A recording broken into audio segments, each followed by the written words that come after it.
في تصريحات صادمة كشف المدير الفني للفريق الأول لكرة القدم بالنادي الأهلي السويسري مارسيل كولر عن السبب الحقيقي وراء رفض لاعبي الفريق الاحتفال مع الجماهير عقب الفوز الكبير على شباب بلوزداد في دوري أبطال أفريقيا.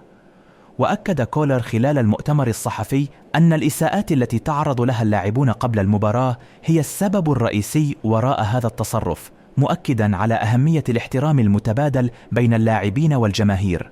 وقال كولر: لا يمكن لأي شخص أن يقبل الإساءة ثم يتوقع من اللاعب أن يبتسم ويحتفل معه. وأضاف المدرب السويسري أن اللاعبين بحاجة إلى دعم الجماهير، ولكن هذا الدعم يجب أن يكون مشجعا وبناء وليس مسيئا.